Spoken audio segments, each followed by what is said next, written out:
Fuego!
Termos de per violar la ley española.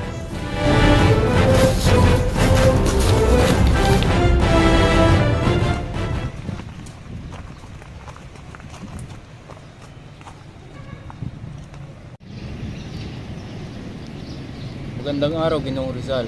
Kinagagalak ko na ikay aking makita. Magandang araw din po, Padre. Ginoong Rizal, nais mo ba akong samahan sa aking pagmumuni-muni? Akin iyak ang pinagagalak, Padre. Mawalang galang, Padre. Pero ang mga sinasabi niyo sa akin ay makakatulong sa aking mga kababayan at gagabay sa akin ay sila pa ata itong gusto umagrabiyado sa akin. Ginoo, ikaw ay nagkakamali sapagkat nais lang naman namin ang ipalaganap ang salita ng Diyos. Ipalaganap ang salita ng Diyos o bilugin ang aming isipan upang kami ay mapasunod sa inyong mga kagustuhan.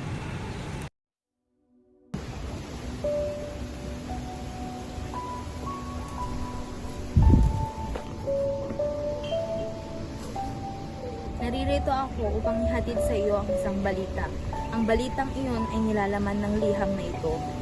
Sana kapag iyong nabasa ang nilalaman ng liham na ito, ay huwag kang sumuko. Ipagpatuloy mo ang laban dahil maraming naniniwala sa iyo.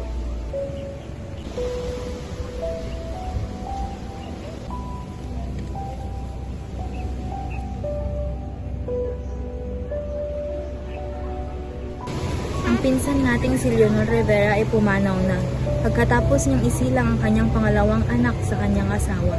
Hindi maaari mawala si Leonor.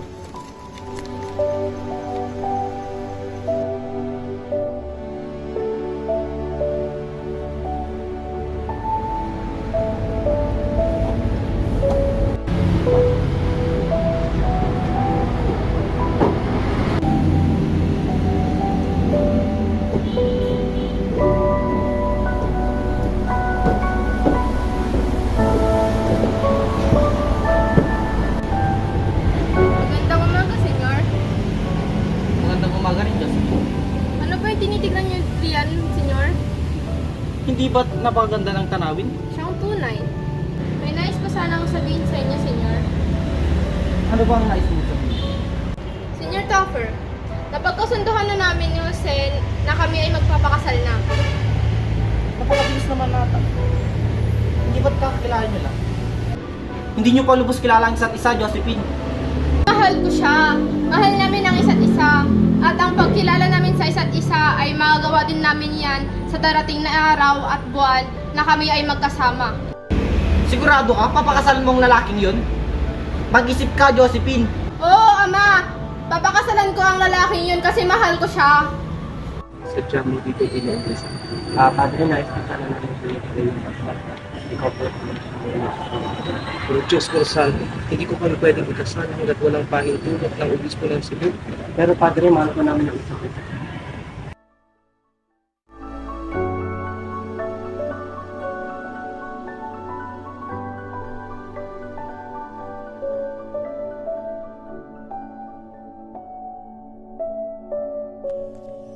Sa tapat ng simbahang ito, ako'y nangangako na ikaw ay aalagaan ko sa panghabang buhay. Araw-araw kong ipaparamdam ang aking pagmamahal sa iyo Ang pagmamahal na kailanman ay hindi matutubasan ng kahit anong salapi. Mananatili sa iyong tabi anuman ang mangyari.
Ang bilis ng oras.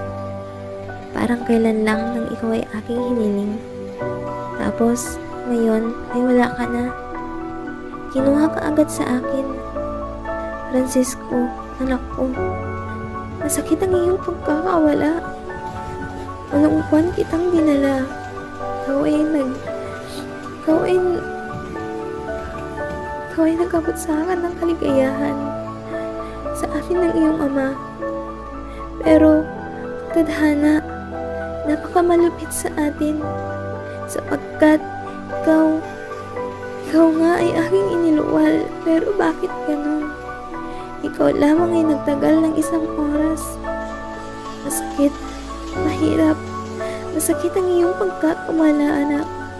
Napakahirap tanggapin na ikaw ay wala na.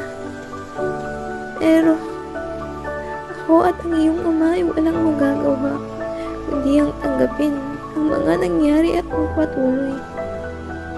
Isa lang ang aking hiling, anak. Kung nasaan ka man ngayon ay gabayan mo kami palagi ng iyong ama. Mag-iingat ka palagi, anak. Mahal na mahal kita, anak. Kailanman ay di ka mawawala sa aming puso ng iyong ama. Nais kong puntahan niyo si Pepe sa dapitan upang tuulin ang kanyang kaisipan.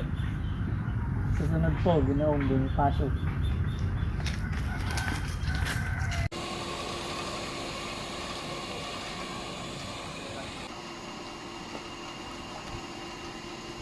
Naririto ako upang iparating ang plano ni Andres Bonifacio para sa katipunan at tingin ang inyong kaisipan ukol dito. Hindi maaari ang iyong ninanais. Masyado pang maaga para rin. Ang mga Pilipino ay hindi panda para sa madugong piliksiyan dahil wala pang sapat na armas at makinarya sa katipunan. Bago niyo pag-isipan ang revolusyon, ay nararapat lamang na may sapat na armas at pondo sa katipunan.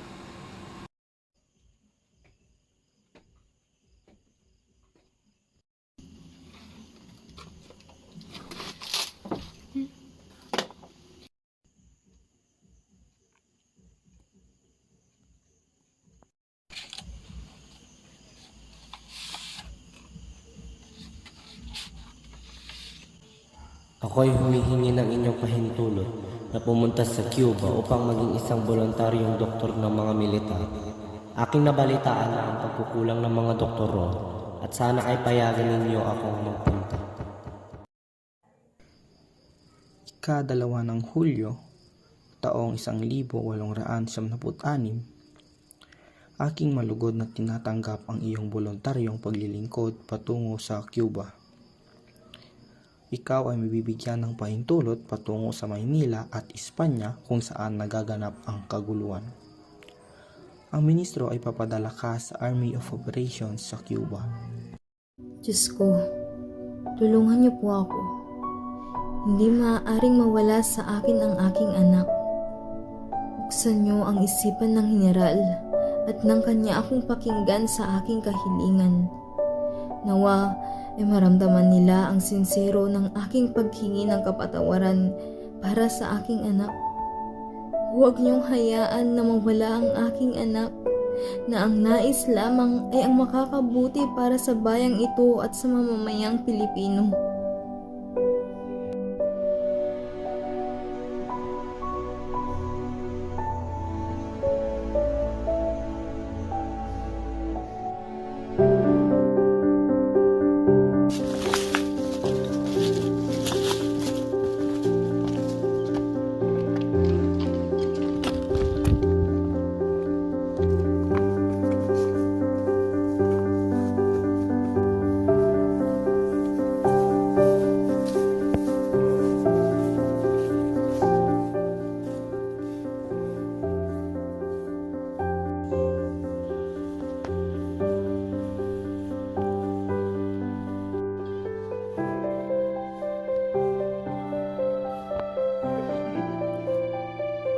Hindi maaari.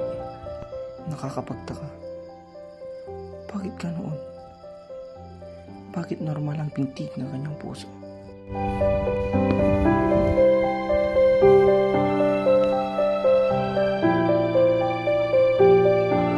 Kaya kong mapiringan at tumalikod. Hindi pwede dahil isa kang traidor sa bansa ng Espanya.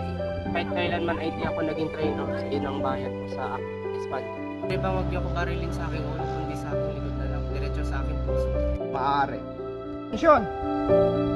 Prepare! Appoint them!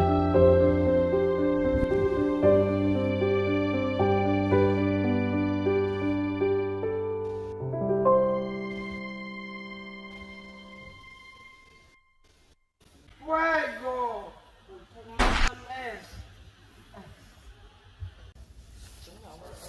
Paalam.